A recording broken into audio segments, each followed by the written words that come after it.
হাজার হাজার মানুষের এনআইডি কার্ডের সমস্যা, হাজার হাজার প্রবাসীর এনআইডি কার্ডের সমস্যা। আমার এক কলিগ, আমরা একসাথে কাজ করি, ওনার বাড়িও কুমিল্লা। উনি সবসময় আমাকে বলে আমি এটা কীভাবে ঠিক করবো কীভাবে ঠিক করবো। আমি বলছি ঠিক আছে, দেশে যখন যাবি আমাকেও বলিস, আমিও একসাথে যাবো, তখন দেখি কী করা যায়।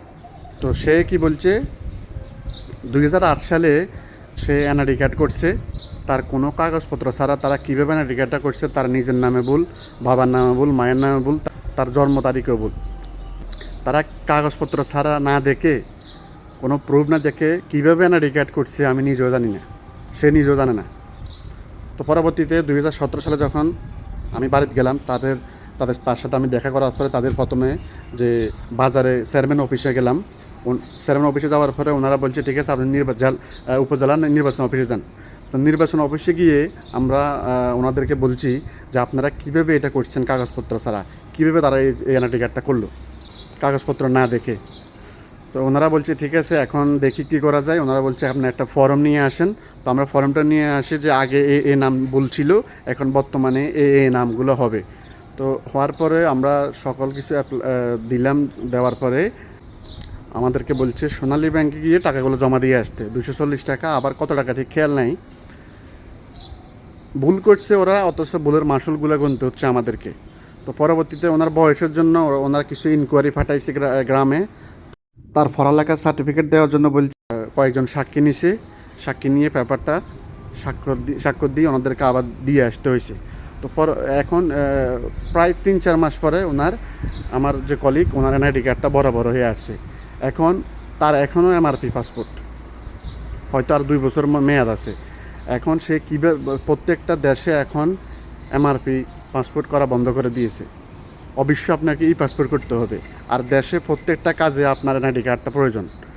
এখন আমিও প্রবাসী, আমার বন্ধু একজন প্রবাসী। এখন সে কিভাবে তার এনআইডি কার্ড দিয়ে পাসপোর্টটা করবে বর্তমানে, করার পরে এদেশে যখন আপনার যে ইমিগ্রেশন আছে সেগুলো কীভাবে চেঞ্জ করবে, ঠিক আছে, এটা আমার নিজেরও জানা নাই। তো অবশ্যই আপনারা যদি কেউ জানেন সে জানাবেন। এখন সে যদি তার দেশের সঠিক এনআইডি কার্ডটা দিয়ে পাসপোর্টটা করে, প্রবাসে তার ইমিগ্রেশনে কী হবে বা তথ্যগুলো কী হবে সেও জানে না, আমিও জানি না। এবং আগের যে এনআইডি কার্ডটা আছে সেটা দিয়ে তো কিছুই করা যাবে না, কারণ সেখানে সবগুলো একটা নাম দিয়ে রাখছে, জন্ম তারিখও ভুল। পাসপোর্ট করার জন্য কিভাবে করবে, এভাবে হাজার হাজার প্রবাসী সমস্যার ভিতরে আছে। তো বর্তমানে আমার ওই কলিগের পাসপোর্ট হয়েছে একটা তথ্য দিয়ে, আগের একটা এনআইডি কার্ড আছে সেটা তো সম্পূর্ণটা ভুল, পরবর্তীতে আরও একটা এনআইডি কার্ড করছে। এখন সে চিন্তার মধ্যে আসে সে কীভাবে তারা এই পাসপোর্টটা করবে। যদি তার তথ্যগুলো পরিবর্তন করে, বয়স পরিবর্তন করে, যে প্রবাসে যে বর্তমানে যে থাকে একজন রেমিটেন্স যোদ্ধা, সে কীভাবে তথ্যগুলো এই ইমিগ্রেশনে পরিবর্তন করবে। যদি কেউ জানেন অবশ্যই জানাবেন। এভাবে হাজার হাজার প্রবাসী, আমাদেরকে রেমিটেন্স যোদ্ধা বলা হয়, হাজার হাজার প্রবাসী এই সমস্যার ভিতরে আছে। কারো নামে ভুল, কারো জন্ম তারিখে ভুল, কারো বাবার নামে ভুল, কারো মায়ের নামে ভুল। অবশ্যই ভুলটা করছে হেরা, সংশোধনটা করার জন্য আমাদেরকে রাস্তা ঘুরতে হইতেছে।